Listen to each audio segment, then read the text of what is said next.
los temas son demasiado apresurados o contienen mucha información, hermanos. Bien, creo que el que se disponga a aprender, pues lo va a hacer. Vamos a iniciar, hermanos, con el tema del pecado, hablando de una manera un poquito más eh, técnica o usando un término que no usamos comúnmente, se le conoce como la martiología o la doctrina sobre el pecado. Vemos que la Biblia inmediatamente presenta al ser humano como un ser que, pues, precisamente tiene este problema con Dios, ¿no? Podríamos decir que parte de la teodicea consiste en esta problemática, esta es la problemática principal, que se trata de solucionar, ¿no? Es el problema central, por así decirlo. Ah, ¿Cómo es que la Biblia define el pecado? En ese sentido, hablaríamos sobre el pecado definido. Bueno, Primera de Juan 3:4 dice, si recuerdan, que el pecado es infracción de la ley. En este sentido, entendemos al pecado, en su definición, eh,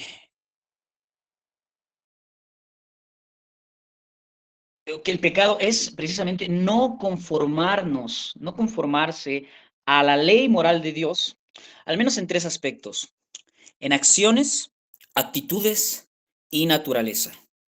Definitivamente en la escritura, las actitudes que son contrarias a la ley moral de Dios son definidas como pecado, ¿no? Robar, matar y bueno, todo lo que termina en una acción. Pero las acciones no es lo único que se define como pecado en la Biblia, hermanos. También se definen las actitudes, ¿no? Hablamos, por ejemplo, de la codicia, del rencor, ¿no? Cuestiones que aunque no son acciones como tal, son otros fenómenos que ocurren de manera interna en el ser humano. Obviamente también estas actitudes pues no se acoplan al carácter de Dios y es no conformarse a la ley moral de Dios, dijimos, en acciones, actitudes o en naturaleza. Lo veremos un poquito más adelante.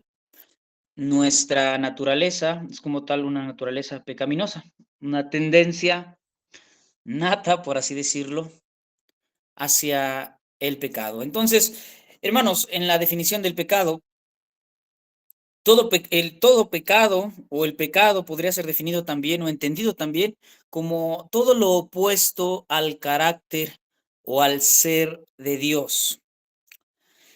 Permítanme leerles un breve párrafo de un puritano llamado John Owen, relativo al pecado. Escuchen. Él da una explicación de Romanos 7:21 al 25 y dice así, dice, el pecado en Romanos capítulo 7 es descrito como una ley, es decir, un principio, una tendencia o una fuerza activa que siempre está dispuesta a actuar. Fíjense que aquí ya lo estamos viendo, si dijimos que el pecado es todo lo que no se conforma en cuanto a la moral, o a las acciones, perdón, a, a las actitudes, en este sentido ya lo estamos viendo en cuanto a en cuanto a la naturaleza, perdón, hermanos, la naturaleza del ser humano. Bueno, dice, es un principio, una tendencia, una fuerza activa que siempre está dispuesta a actuar como una ley. Como una ley, el pecado se inclina y se mueve constantemente hacia el mal. Es un principio activo o una fuerza que siempre está lista a actuar. El pecado actúa en la mente, la voluntad y los afectos del corazón, en todas las facultades del alma, mediante las inclinaciones, las sugerencias y los impulsos interiores que presenta a nosotros. El pecado utiliza el mundo, el engaño, las mentiras y la vanidad para tentarnos y seducirnos. Usa los deseos naturales del cuerpo, corrompiéndolos y convirtiéndolos en concupiscencia y lascivia. El pecado nos promete el placer, el poder, la satisfacción, el contentamiento y aún el gozo y la felicidad. Y la única forma en la que podemos enfrentarnos en contra de esta fuerza activa que siempre nos inclina al mal es mortificándola. Fin de la cita.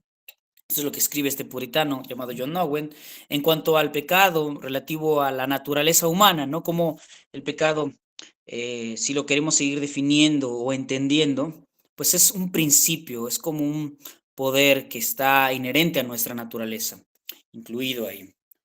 Bien, una vez que hemos intentado definirlo y entenderlo un poquito más, si tienen preguntas, hermanos, vayan por ahí haciendo sus anotaciones y terminando los puntos esenciales del tema, pues podemos responderla.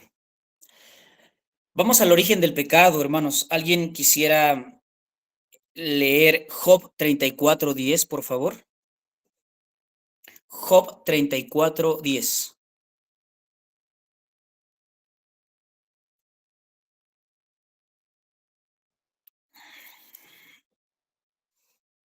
Quien lo quiera leer, levante su manita, hermanos.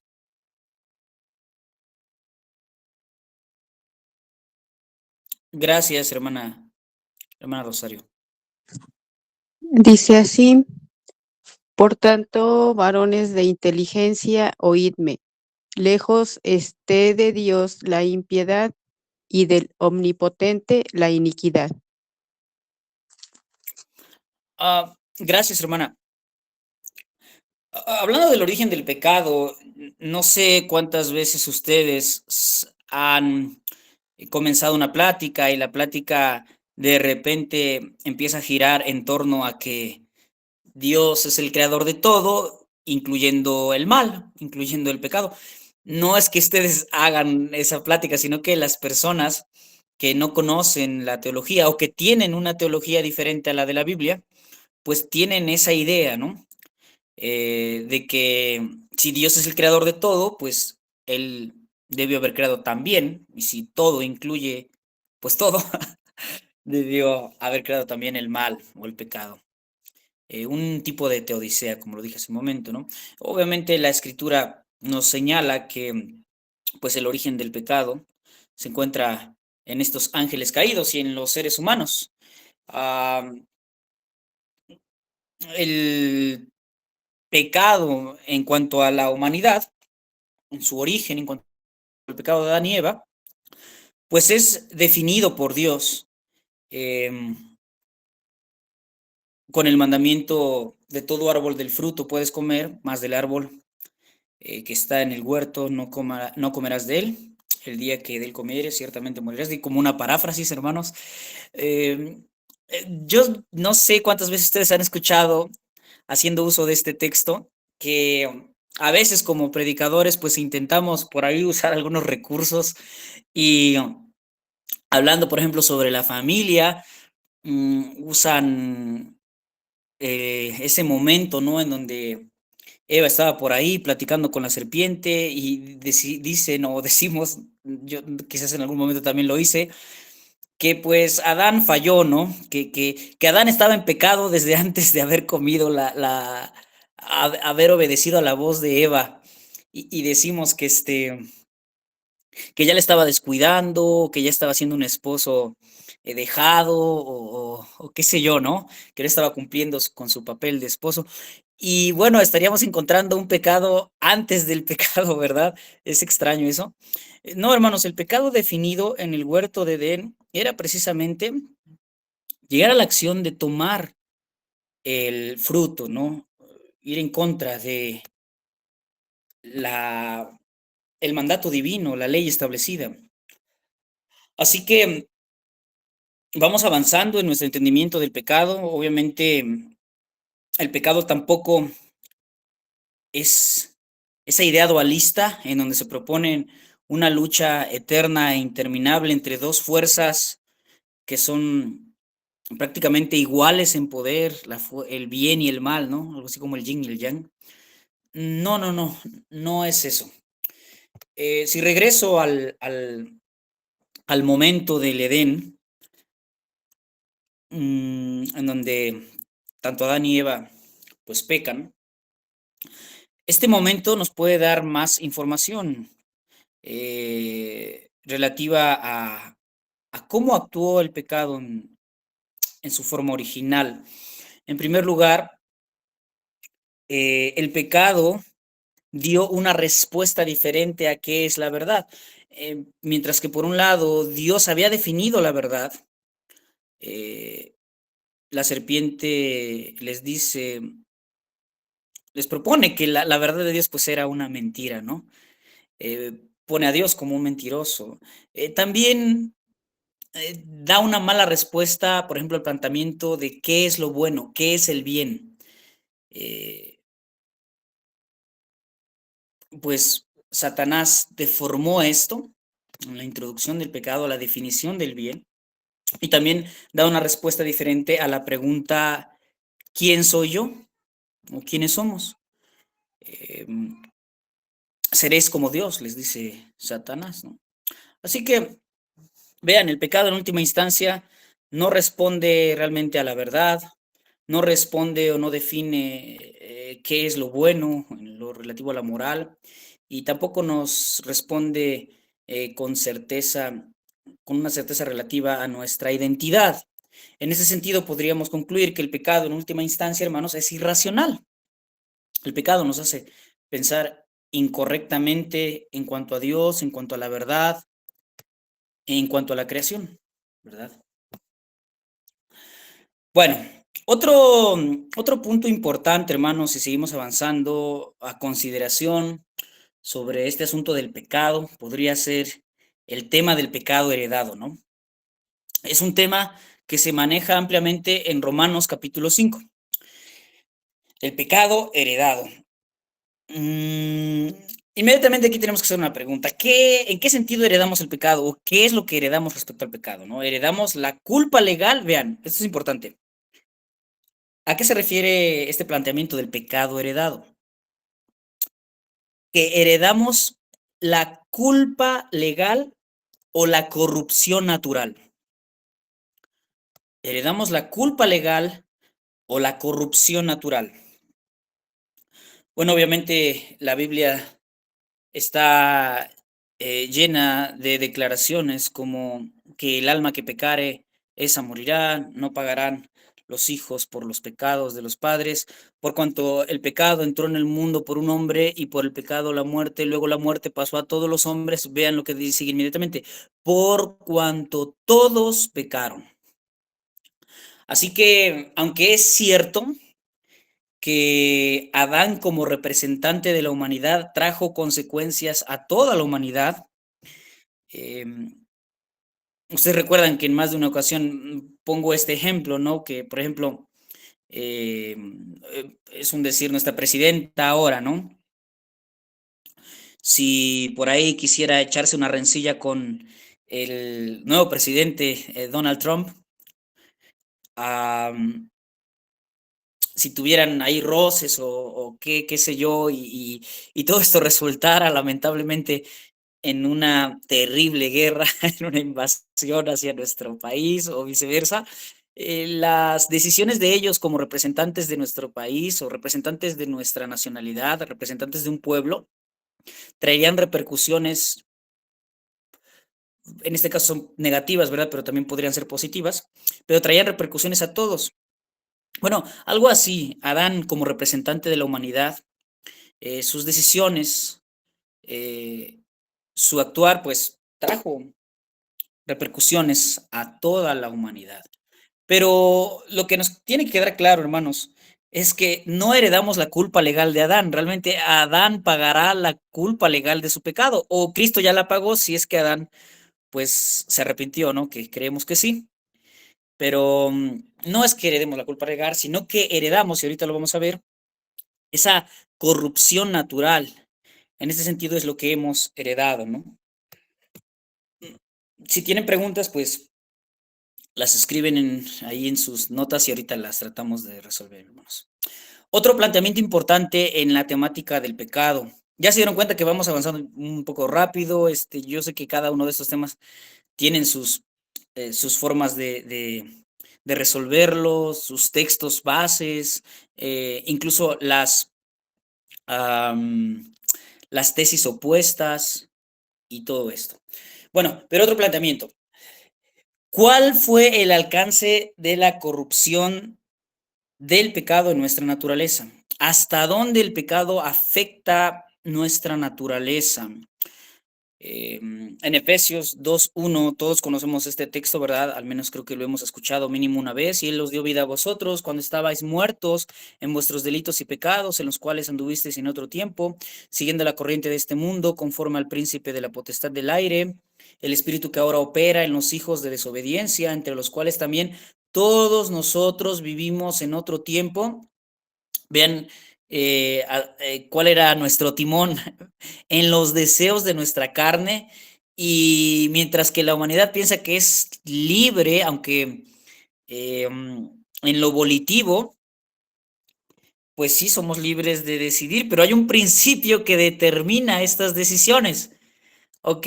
Y vean, de hecho hace rato John Owen nos decía, ¿no? Haciendo la voluntad de la carne, ¿no? Realmente en ese sentido, pues no somos libres porque hacemos lo que no es, bueno, en el estado únicamente de pecado. Quien está en el estado únicamente de pecado hace la voluntad de la carne y de los pensamientos, y éramos por naturaleza hijos de ira, lo mismo que los demás. Estoy citando Efesios 2, del 2 al 4. Pero Dios, que es rico en misericordia por su gran amor con que nos amó, aun estando nosotros muertos en pecados, nos dio vida juntamente con Cristo. Por gracia somos salvos. ¿Hasta dónde, hermanos? ¿Hasta dónde abarcó la corrupción del pecado nuestra naturaleza? ¿Quedó libre alguna esfera de nuestro ser, alguna área? Las emociones, los pensamientos, algo quedó libre de esta mancha. Pues no, entendemos que Efesios nos dice que tenemos una corrupción total, Romanos también, bueno, prácticamente toda la escritura dice que estamos prácticamente inhabilitados para hacer el bien, ese bien definido por Dios. Somos capaces de hacer el bien definido por la moral de las diferentes sociedades, y el bien hasta, hasta donde lo puede entender el ser humano. Pero el bien, como Dios lo define, pues no somos capaces de hacerlo. Así que en este sentido debemos ver al pecado como un agente que ha afectado de forma multidimensional la condición original de todas nuestras facultades. Todas las facultades de la naturaleza humana han sido contaminadas y corroídas por el pecado. Solamente Dios, por su gracia, puede darnos vida y puede sacarnos de esa miserable condición, hermanos. Otro planteamiento interesante de este tema, escogí como que, bueno, a mi parecer, hermanos, los aspectos más importantes de esta doctrina. ¿Todos los pecados son iguales en todo? ¿Qué opinan? ¿Todos los pecados son iguales en todo? Mi respuesta es, son similares o iguales en cuanto a sanción penal, pero diferentes en consecuencias. Similares en cuanto a sanción penal, pero diferentes en consecuencias. Y bueno, los ejemplos pues son obvios, ¿no? No es lo mismo estar enojado con alguien que matar a alguien, ¿verdad? Pero Cristo condena de la misma manera el odio que el homicidio. No es lo mismo tener un pensamiento lascivo en cuanto a consecuencias a cometer un acto de fornicación. Sin embargo, la sanción penal pues es la misma. Dice Apocalipsis, no erréis los fornicarios, los adúlteros, los hechiceros, los idólatras y todas, una lista larga, ¿no? No heredarán el reino de Dios. Bueno, por ahí una hermanita levantó la mano. Ya voy a terminar, hermanita, que no se le olvide el planteamiento. Usted será la primera en participar. Ya voy a terminar. con este asunto del pecado. Otro planteamiento importante, hermanos, el pecado de los creyentes. ¿Qué pasa con los creyentes que pecan? Aquellos que han sido justificados, aquellos que han sido perdonados por sus pecados, que han sido regenerados por la gracia de Dios y han sido incluidos a la familia de Dios y al reino.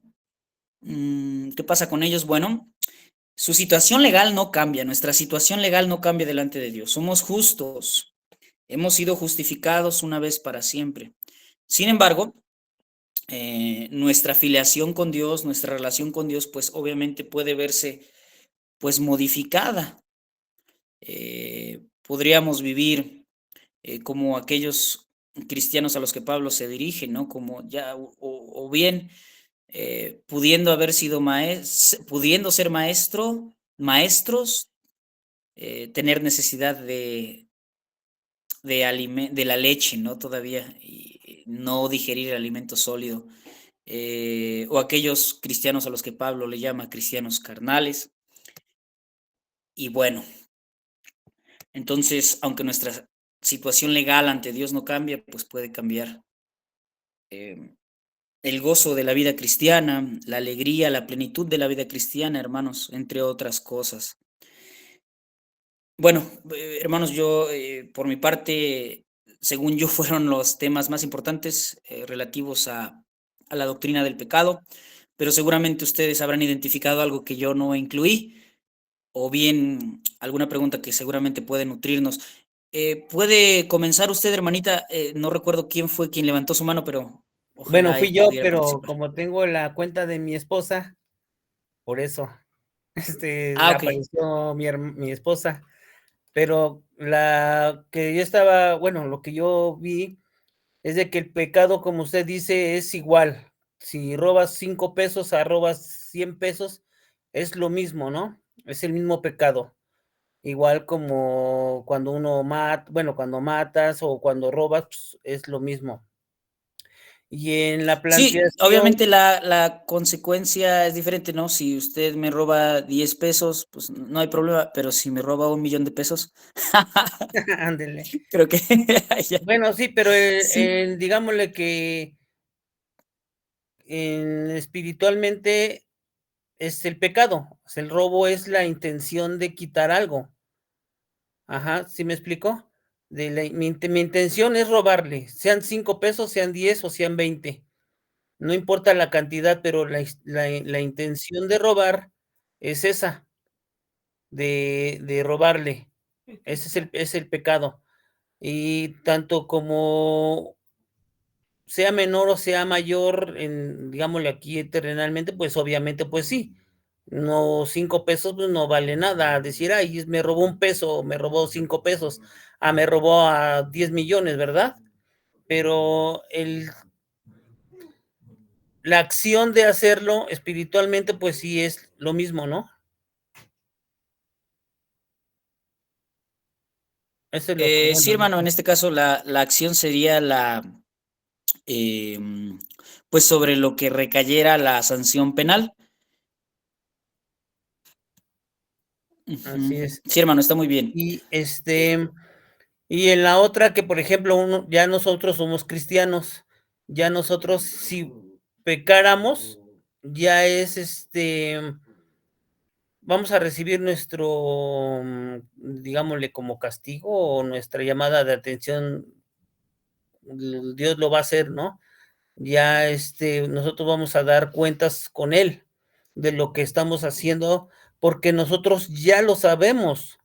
Entonces, si yo ya sé que que es malo robar y lo hago, entonces, yo sé que Dios, pues, me va a llamar me va a llamar la atención, ¿no? Porque lo sé que hice mal. Eso es lo que, bueno, lo que yo pienso, ¿no? sí, hermano, está muy bien. Gracias, hermano. Sí. Creo que alguien más había levantado su mano también.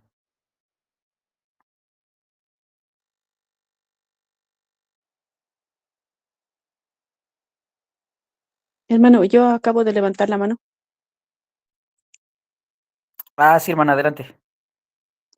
Hermano, en ese texto que leía, habló algo al final de que todo esto hace que la carne sea mortificada, algo así. ¿Cómo entender ello? Porque pues antes se utilizaba mucho esa palabra de mortificar, pero aquí cómo aplicarla. Ah, sí, hermana. De hecho, iba yo a omitir esa parte de la cita, pero porque esa parte de la cita habla de la tesis completa del libro de la parte del libro que cité. eh, la frase más, más dominante de todo el libro es mata a tu pecado o tu pecado te mata a ti, ¿no? Entonces, en este libro, Owen no solamente muestra el pecado con imágenes así bien vívidas y bueno, resulta extraordinario la manera en la que lo retrata, sino que también se encarga de mostrarnos todas las herramientas que tenemos a nuestro alcance, precisamente para él usa la palabra mortificar, podríamos decir luchar o frenar esta tendencia natural, ¿no? En nosotros. Entonces, hermana, la cita incluía esto y esto pues tiene que ver con la tesis de Owen, ¿no? En la que él enseña, dice cosas interesantes, dice otras medio extrañas, pero bueno, su intención es mostrarnos que no nos quedemos quietos ante los asaltos del pecado, ¿no? Como quien dice que contraataquemos o que luchemos, algo así, hermana, no sé si me doy a entender.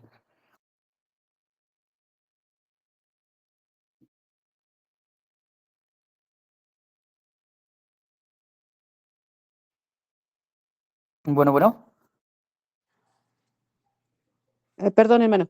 Sí, con esto último que decía, creo que se refiere a, dice, mata a tu pecado o tu pecado te mata a ti. Entonces, frenar, como no caer en esclavitud de ese pecado o de esas prácticas que ya no debieran estar en nosotros. Entonces, no ser esclavos. Sí, no quedarse en una actitud pasiva frente a los intentos del pecado. Sí, gracias, hermano. Sí, hermana. Me parece que alguien más había levantado la mano y Sí, sería la hermano. última participación para que continuemos, hermanos. Sí, hermano. Disculpe. Buenas noches. Buenas noches, hermano. Podemos comprender entonces que no hay pecado chico o pecado grande. Al final es pecado y tiene repercusión en nuestra vida. A veces una palabra, un sarcasmo, tiene un sentido para nosotros risible, pero para el que lo escucha o para el que va dirigido, también es un insulto a su ser, a su persona. Eso también viene siendo parte del pecado, ¿verdad? Muchas veces se habla, se dice con alguna palabra hiriente, sarcástica, también es pecado, sea pecado chico, sea pecado grande, tiene repercusión en nuestra vida. Sí, sí, yo creo que bien haríamos en concluir que todo pecado trae la sanción judicial, como lo dijimos, es decir, atrae la condenación y sin embargo las consecuencias sí son distintas, hermanos. Sí es distinto, vuelvo a repetir, eh, no es lo mismo que yo robe 20 pesos, como decía el hermano, ¿no? A que yo me meta al banco a robar pues los millones. La consecuencia en el plano humano, pues sí va a ser mayor, ¿verdad? Sí me robo los millones. Y así, pues usted lo dijo, ¿no? Las ofensas también tienen sus niveles, creo, ¿no? Y sus consecuencias. incluso a quién y todo eso. Bien. Ojalá y haya sido suficientemente tratado el tema, hermanos. Ahora vamos a avanzar con la cristología. Dios, espero que me dé tiempo de terminarla, de terminar el tema. Ese es el ideal. Primera de Juan 2, 22 y 23, hermanos. Levante su mano, ¿quién quiere leerlo? O si no, yo lo leo. Primera de Juan 2, 22 al 23.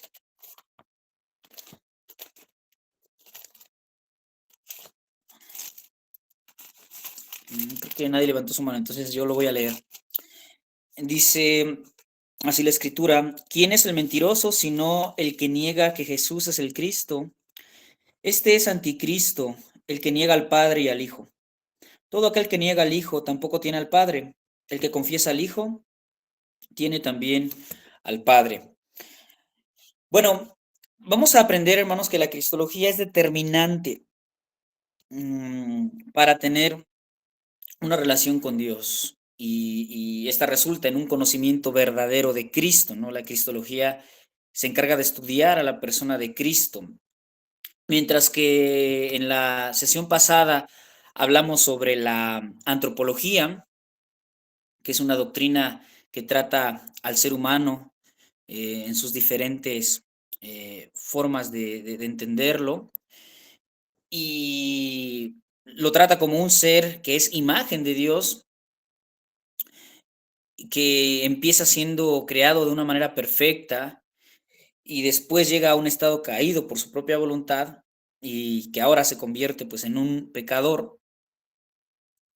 Sin embargo, vimos que el que sea pecador no suprime de él los rasgos todavía heredados. Sigue siendo imagen de Dios. Y la respuesta, hermanos, a este terrible escenario, ¿no? De esta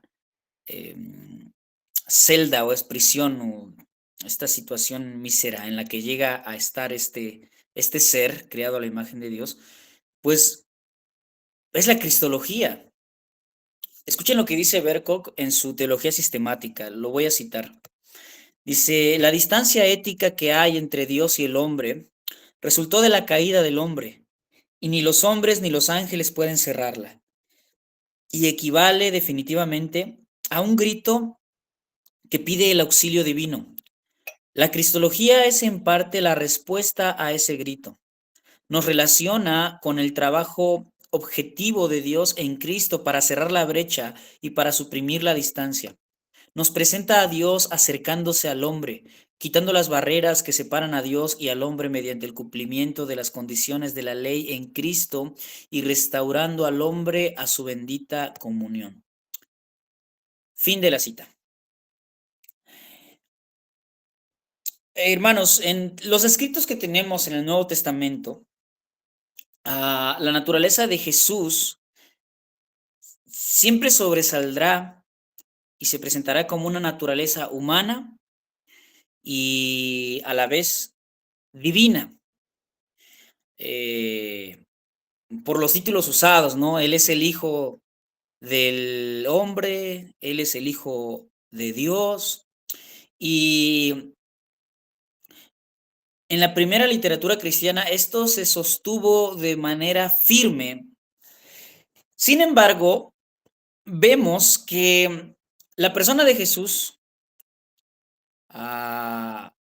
fue atacada de una manera pronta. La identidad de Jesús, diría yo, mejor dicho, muy pronta. Por ejemplo, a finales del siglo 100 después de Cristo, Juan el apóstol redactó esta carta, primera de Juan, y esta carta es una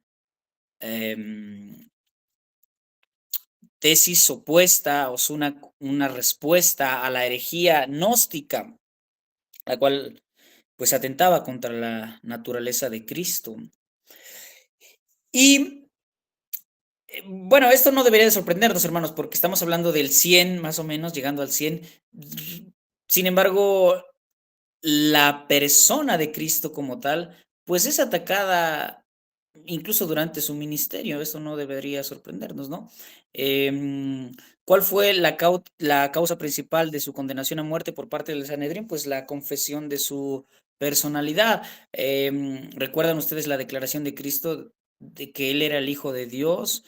Enfureció a sus perseguidores al grado de que querían lapidarlo. Inmediatamente tenemos otra herejía llamada el ebionismo. Fue una corriente de pensamiento que se extendió dentro del judeocristianismo, que negaba la divinidad de Jesús principalmente, y reconocía que él simplemente pues era un hombre. También negaban el relato de su concepción virginal. Ellos concebían a Jesús como un hombre que incluso sí había heredado la naturaleza pecaminosa y que había sido escogido por los profetas simplemente debido a su moral. De hecho, ellos también entendían que el Cristo o el ungido, por así decirlo, así como ellos lo entendían, había descendido a Jesús de Nazaret en el momento de su bautismo. Bueno, ahí estaban los ebionitas, pero hubieron otros que también negaron la identidad real de Jesús, la persona de Jesús. Eran los alogistas, así se les llamaban, alogistas. Ellos negaban que Jesús fuera el Logos, y entonces, para negar que Jesús es el Logos, pues ellos tuvieron que rechazar todos los escritos del apóstol San Juan, porque consideraban que la doctrina del Logos estaba en conflicto con el resto de todo el Nuevo Testamento. Y aunque no negaron su nacimiento virginal, negaron la realidad sobre el Logos en la persona de Cristo también. Así que por un lado hubo quienes sacrificaron la divinidad de Cristo, pero hay otros que lo hicieron a la inversa, sacrificaron también la humanidad de Cristo. De hecho, sé que ustedes están empapados del tema de esto del gnosticismo, ¿no? Ellos fueron influenciados en alto grado por ese concepto dualista de los griegos, en el cual la materia, como inherentemente mala, se presentaba en abierta oposición a lo espiritual. Y por una tendencia mística, consideraban las cosas materiales como cuestiones solamente alegóricas de lo trascendente, y ellos entonces rechazan la idea de una encarnación, de una manifestación de Dios en forma visible. Para ellos no hay comunión entre lo material y lo espiritual, ¿no? Lo trascendente. Entonces, esa manifestación de Dios visible envolvía un contacto directo del espíritu con la materia. Así que bueno, ellos sacrificaron la humanidad de Cristo, ¿no? El gnosticismo. De hecho, hablando de los padres de la iglesia, hermanos, hasta el mismo Tertuliano enseñó una especie de subordinación, pero de una manera especial. Orígenes de Alejandría, considerado como uno de los padres de la iglesia, él no dudó de hablar de una subordinación de Cristo con el Padre en cuanto a la esencia. O sea, esto se convirtió como que en un escalón para el arrianismo, pues, así se acuerdan del arrianismo, ¿no? De Arrio. Él fue el primero que de manera masiva propone que Cristo, al final de cuentas, es una criatura preexistente, es un diosito, ¿no? Un dios pequeño. Una criatura superhumana o pretemporal, la primera de las criaturas, que no es Dios y que no obstante, decía Arrio, es más que hombre. No es Dios, pero es más que hombre, ¿no? ¿Y quién es el que se opuso a estas herejías de Arrio? A ver, escriban ahí, el que lo diga, lo vamos a exentar completamente. ¿Quién se opuso a Arrio? ¿Quién quiere escribir? A ver, vamos a dar 10 segundos y si no sigo.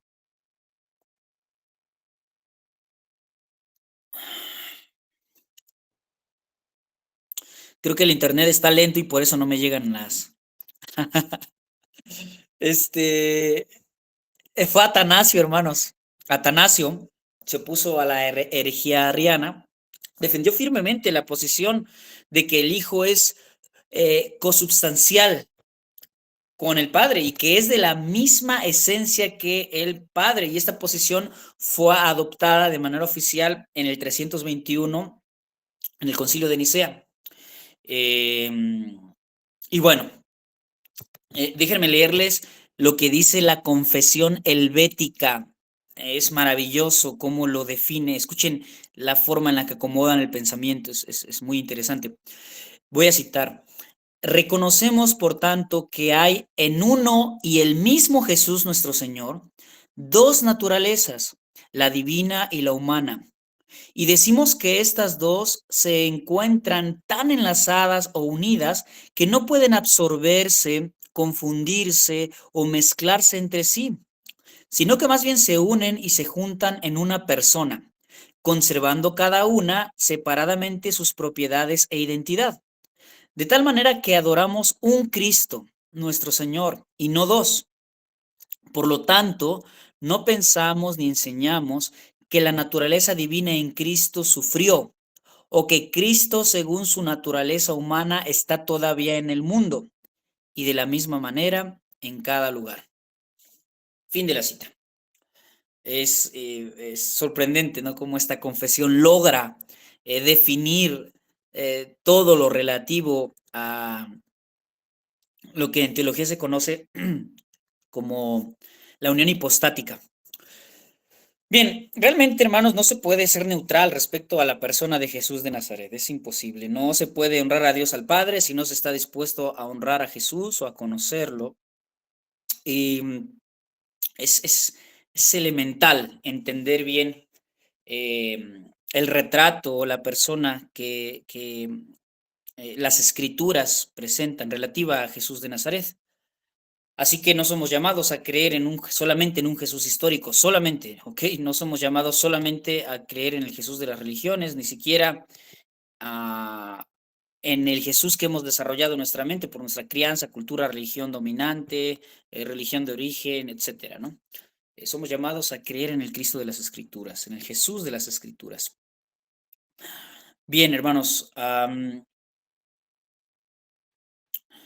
pasemos entonces a la deidad de Cristo. Vamos a hablar primero de su deidad, vamos a hablar después de su humanidad, luego vamos a hablar un poquito de la kenosis y luego de la unión hipostática. Voy a ir bien rápido, hermanos. Si tienen preguntas, anótenlas y al final las tratamos. Sobre la deidad de Cristo, pues es necesaria para que nuestra fe sea definida como una verdadera fe. ¿Ok? Sin embargo, este es uno de los temas que ha sido muy atacado, principalmente en los siglos IV, V, XIX y XX. ¿Ok? Este asunto de la deidad de Cristo fue un asunto muy discutido. Y bueno, como estamos viviendo muy cerca de uno de estos siglos, pues hay que atender al tema con prontitud. La confesión, hace un momento hablaba yo de Atanasio, pero esta confesión de la deidad de Cristo surge de los múltiples testimonios del Nuevo Testamento, testimonios o temas como el Logos encarnado, como el Hijo del Hombre, el Hijo de Dios, y aquí Cristo se nos revela no solo como siendo preexistente a la creación, sino eterno. Se nos dice que en el principio, hablando del Logos, era con Dios y que Él también era Dios, en Juan 1:1 al 3. Hay otros pasajes del Nuevo Testamento que le atribuyen a Jesús títulos que son claramente títulos divinos. Los voy a enumerar. Por ejemplo, Dios le otorga el título preeminente divino de Señor en Filipenses 2:9 al 11. Otro título, Hijo del Hombre, en Marcos 2:28. Se entiende que también Él tiene potestad para perdonar pecados. Se lo llama el Señor de Gloria. Acepta la adoración de Tomás cuando le confiesa Señor mío y Dios mío. Y Pablo nos dice que en él habita toda la plenitud de la divinidad y que Jesús es más alto que los ángeles. Ese es un tema sumamente reiterado en la carta a los hebreos. Entonces, adorar a cualquier criatura, por exaltada que sea, por gloriosa que sea, pues al final termina resultando en la idolatría. Sería violar esta prohibición bíblica de adorar a las criaturas, ¿no? Entonces, Cristo permite esta adoración de manera constante, Cristo permite que se le llame Dios y bueno, hizo declaraciones tan obvias relativas a su deidad que cualquiera, aunque no fuera un estudioso tan profundo, un escriturario, solamente al leer el Nuevo Testamento, pues se daría cuenta, ¿no? Que él habló de sí mismo como siendo Dios. Así que, en resumen, hablando de la deidad de Cristo, hermanos, es una doctrina esencial para el cristianismo. Obviamente, el cristianismo ha tenido varias crisis con respecto a la deidad de Cristo, principalmente en los siglos IV, V, XIX y XX. El concilio de Nicea fue una pieza clave para comprender un poco más y promover más la verdad sobre la deidad de Cristo, su verdadera divinidad. Y bueno, el Nuevo Testamento afirma con mucha claridad su deidad. Y bueno, hablemos ahora, hermanos. Me faltan 2 minutos nos faltan 2 minutos o 4 minutos para que sean las 9, hermanos. Creo que voy a tener que decir lo que dije hace 8 días, hermanos, con confianza. Si entendemos que siempre disponemos de una hora, pero si usted ya tiene ocupada su hora después de las 9 o su tiempo después de las 9, pues no se preocupe. Ahí a lo mejor el hermano Benjamín después suba el video. El hermano Benjamín quiere hablar. Sí, hermano, adelante.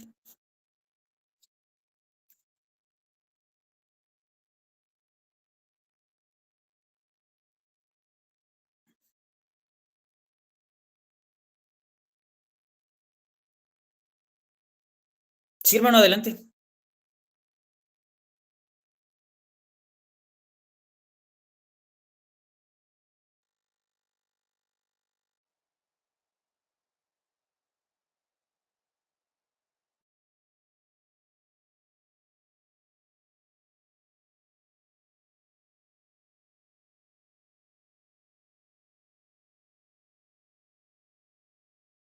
Ahí estamos, sale, va.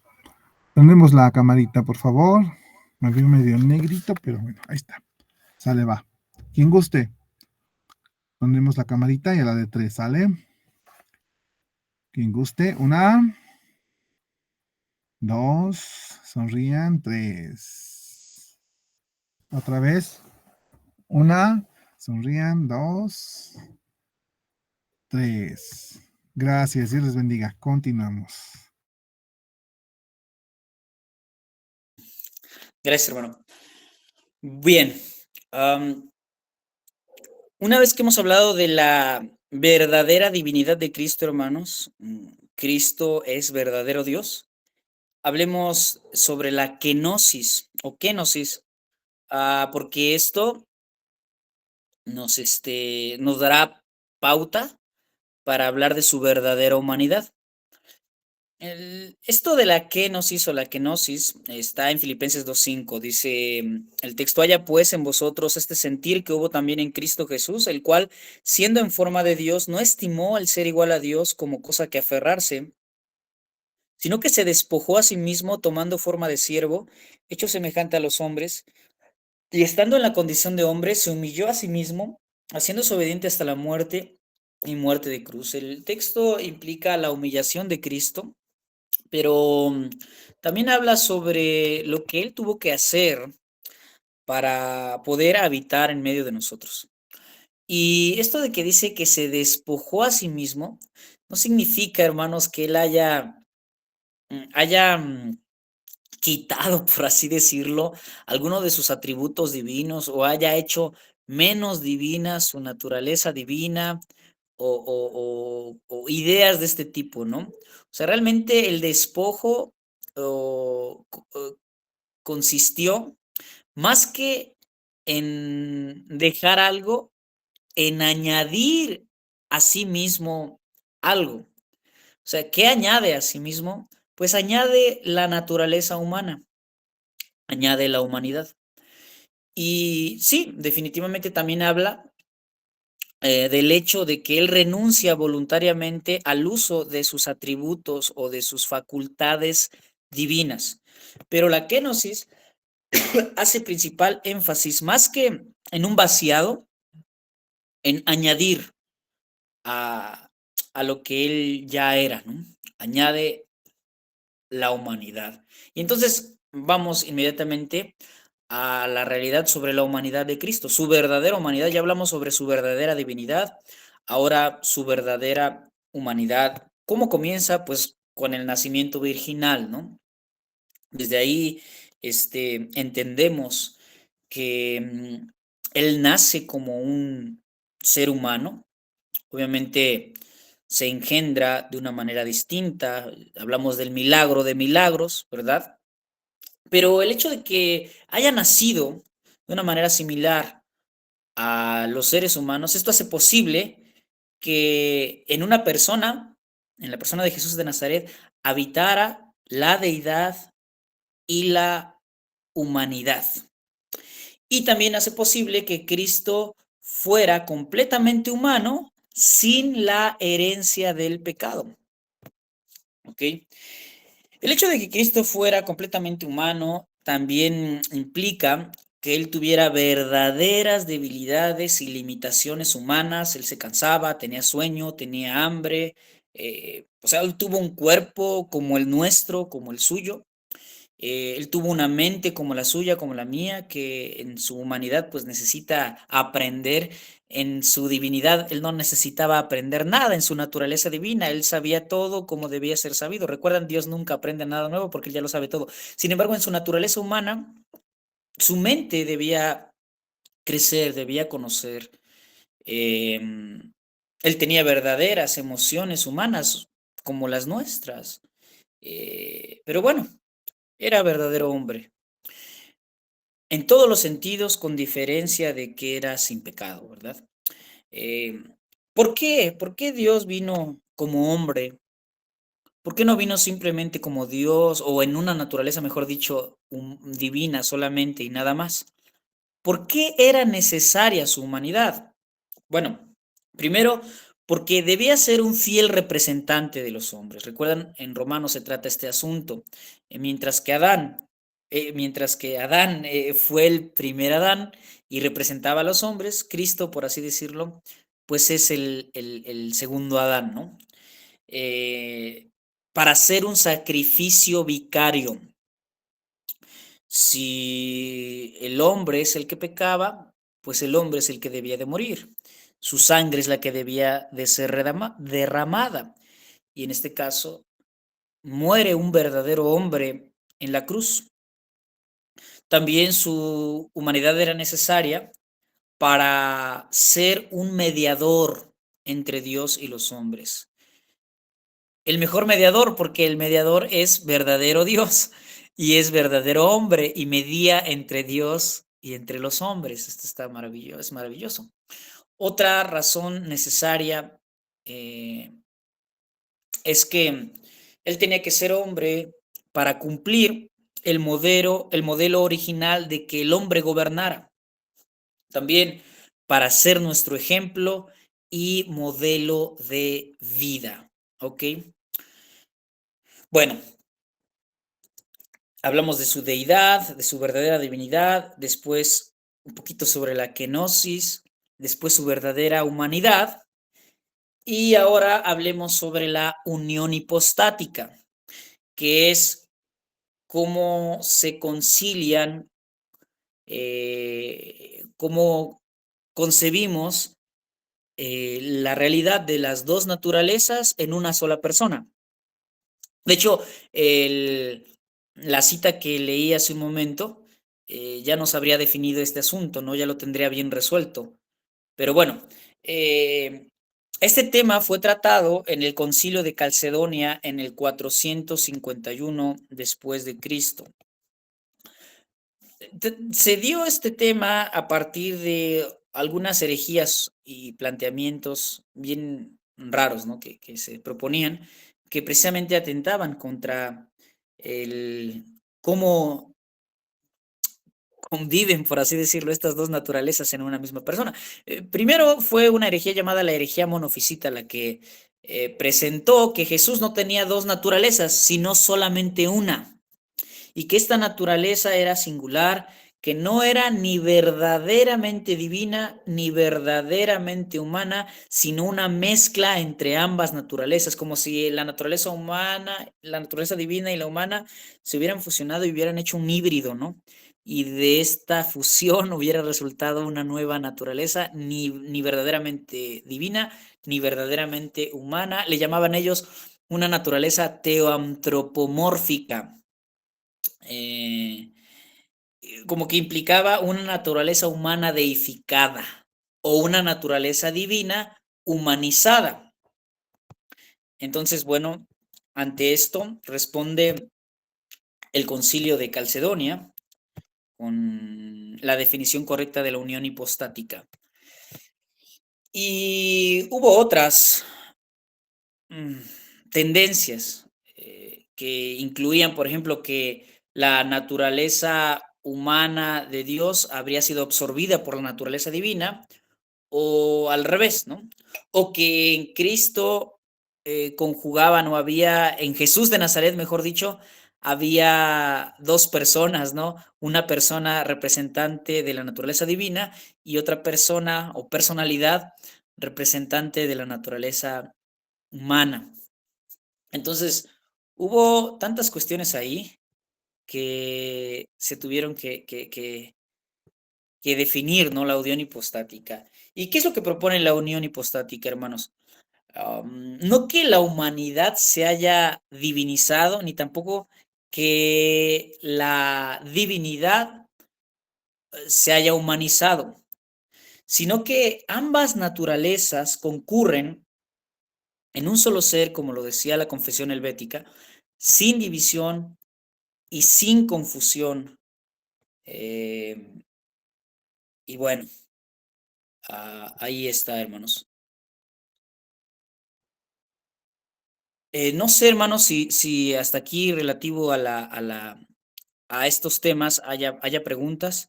Eh, Otra vez me disculpo, según yo consideré los puntos más importantes de cada tema, pero bueno, gracias, hermana Rosario, como siempre, gracias. Adelante. Hermano, entonces, de acuerdo a Filipenses 2:5, cuando, bueno, en todo este relato, ¿no? Que se habla su divinidad y su humanidad, pero bueno, tenemos que entender, o me debe de quedar claro, que esto fue temporalmente, porque ahora Jesucristo pues reina ya sin relación, como diría, como verdadero hombre, sino ya solo como verdadero Dios glorificado. ¿Es así?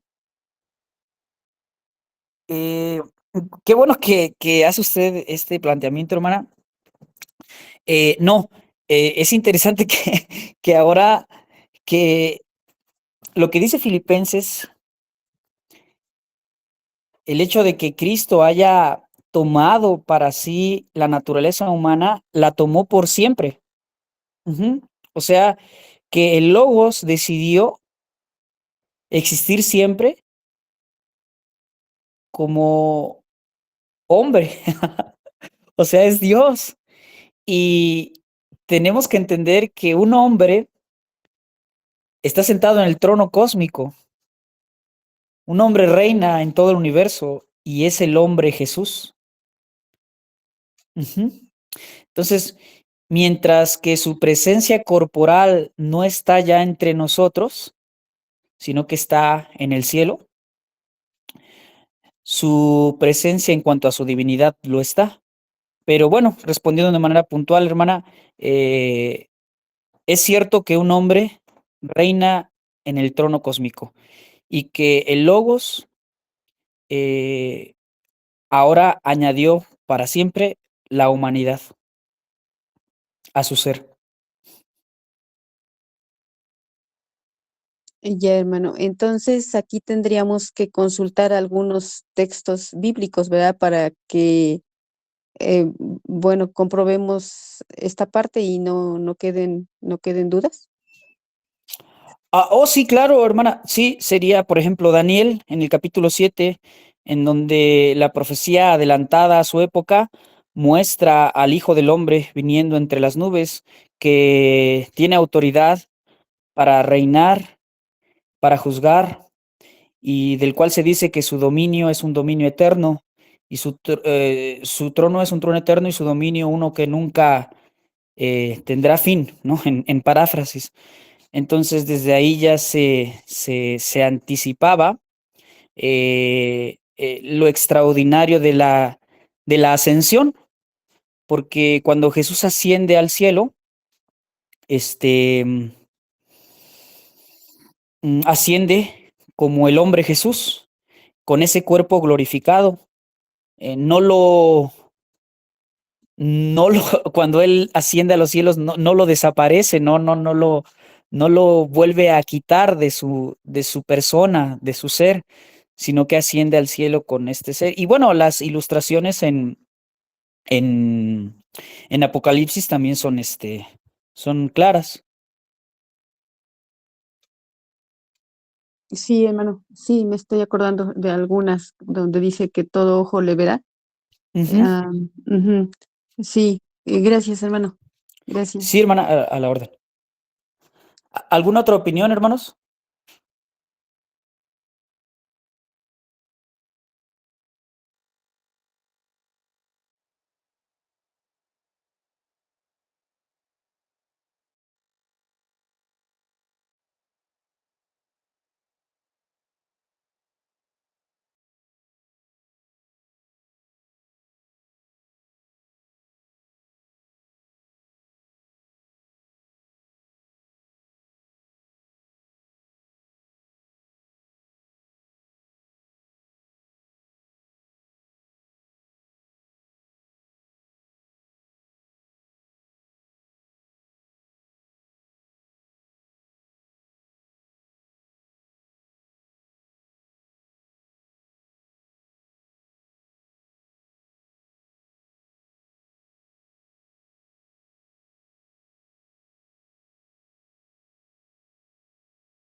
Sí, está muy bien. Sí, hermano Natán. Hermano, en el estado de humillación, el Señor Jesús tuvo que descubrir que verdaderamente era el Hijo de Dios.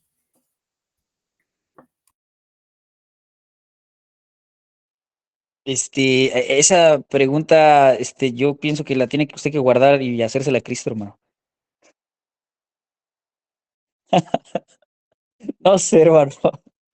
Hay, hay teólogos o hay estudiosos que infieren, ¿no? Por ejemplo, he escuchado a algunos hermanos aquí muy cercanos a la región que infieren que posiblemente Cristo no sabía que era el Hijo de Dios, pero desde mi punto de vista, yo no me atrevería a hacer ese tipo de inferencias, no, no sé, ahí sí no, se la debo, hermano.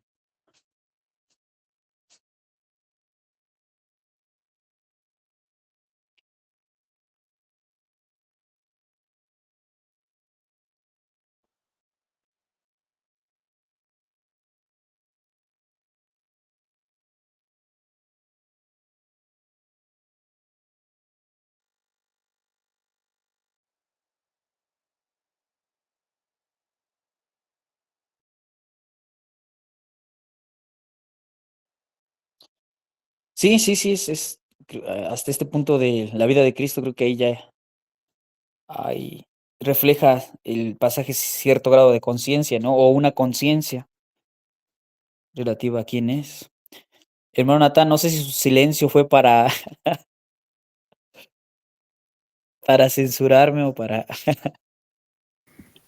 No, hermano, es que, pues usted hizo el comentario, ¿no? Y yo lo he leído anteriormente, que efectivamente su mente tuvo que poblarse del conocimiento, como cualquier otro sí, ser humano. Obviamente tenía las anécdotas de sus padres, ¿no? De su concepción y de su confirmación, ¿no? Por parte de el reino celestial, el día de su nacimiento. Bien dice Lucas que María guardaba todas sus cosas en el corazón y ella misma, pues, crió al Señor Jesús. Pero, bueno, como seres humanos, muchos crecemos con dudas, ¿no? Entonces, ese es el tema, ¿no? Si el Señor, pues, dudó en algún momento, de ser o no ser esa persona que sus padres decían que era. ujú. Sí, sí, bueno, ahí ya entramos a otro ya sería otra cuestión, ¿no? Pasar de la conciencia, hasta qué punto él tuvo una conciencia de su persona o si dudó, ¿no? O algo así. Pero bueno, bajo el asunto que tratamos, pues creo que por ahí habría inferencias, porque si bien, tuvo un desarrollo, de su mente, de sus conocimientos similares a los que al desarrollo que nosotros tenemos, pues sí, en este sentido, pues sí hay una posibilidad de que hubiera llegado un momento en el que descubriera o se diera cuenta de quién era, ¿no? Entonces, pues es una posibilidad, hermano Natán, sí. Sí, gracias, hermano. Recordaba el pasaje donde es bautizado, parece que también el Señor desde el cielo afirma, ¿no? Este es mi Hijo amado en el cual tengo complacencia. Ujú. Sí, hace una afirmación para Juan el Bautista. Sí, hermano, muchas gracias. No sé si hay alguna otro planteamiento, hermanos. Eh, a mí me parece como Dios te ama de corazón, no sé quién sea, hermano, pero adelante, hermano.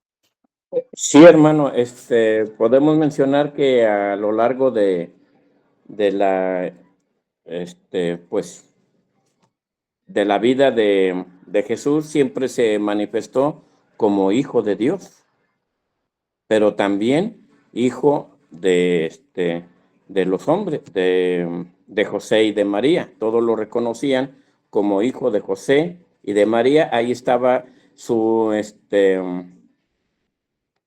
pues podemos decir, su característica humana. Y siempre él mencionaba que tenía su característica divina al mencionar que era hijo de Dios.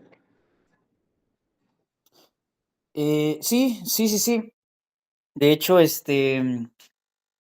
hablando de los títulos, hermanos, quizás para terminar, solo un dato, recuerden que el título Hijo de Dios sí hace referencia a la humanidad de Cristo, pero también hace un énfasis especial en su obediencia como hijo al Padre, ¿ok? Y el título Hijo del Hombre, aunque pareciera engañarnos y, bueno, mejor dicho, en nuestro desconocimiento, pudiéramos pensar que este título hace alusión a su humanidad. No es así. De hecho, este título hace más alusión a su divinidad, el título Hijo de Hombre, que el título Hijo de Dios, porque el título Hijo de Hombre va directo a la referencia de Daniel, la que decimos hace un momento, Daniel capítulo 7, en donde entendemos que Dios reina como hombre y dice, vi uno semejante al Hijo del Hombre, o sea, una silueta humana viniendo eh, con las nubes del cielo a juzgar, ¿no? Y a reinar. Y ahí pueden leerlo en Daniel capítulo 7, no recuerdo exactamente, déjenme ver. El, el pasaje es am, el verso 13. Miraba yo en una visión de la noche y he aquí con las nubes del cielo venía uno como hijo de hombre que vino hasta el anciano de días y le hicieron acercarse delante de él y le fue dado dominio, vean, gloria y reino para que todos los pueblos, naciones y lenguas le sirvieran, y su dominio es dominio eterno que nunca pasará, y su reino uno que no será destruido. Entonces, hace alusión a su soberanía, a su reino eterno, el título Hijo de Hombre, ¿verdad? Y a su divinidad.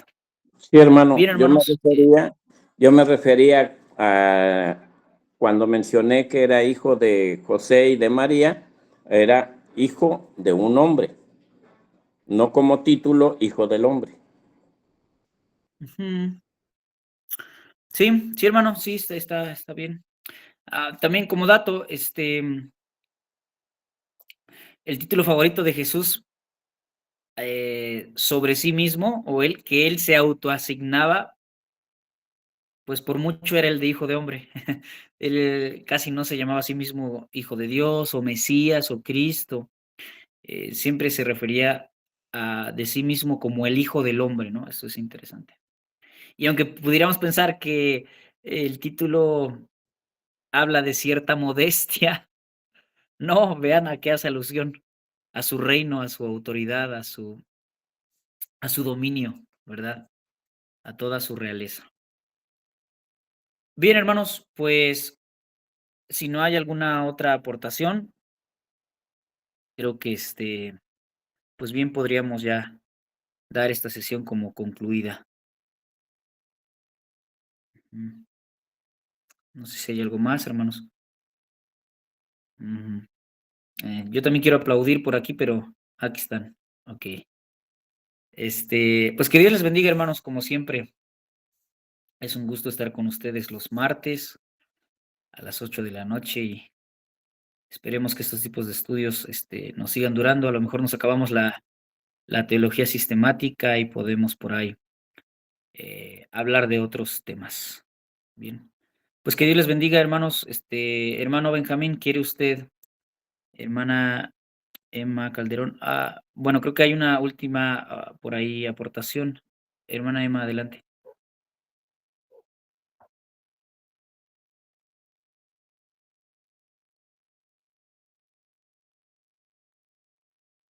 Mm, A lo mejor fue un error de dedo. Bueno, hermano Benjamín, ¿quiere concluir con algo?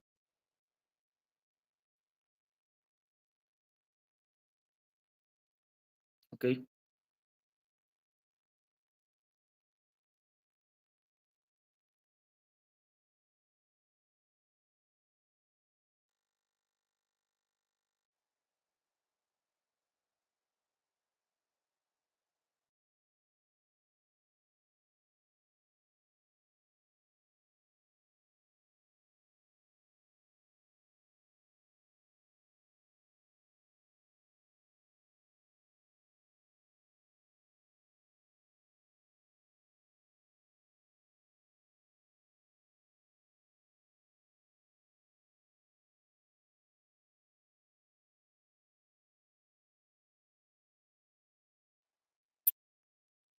Que Dios les bendiga, hermanos. Pasen bonita noche. Bueno, no sé si hay alguien que nos visite, bueno, que nos visite, que esté con nosotros por primera vez o creo que por ahí vi a nuestra hermanita de Martínez, la hermanita Rosita.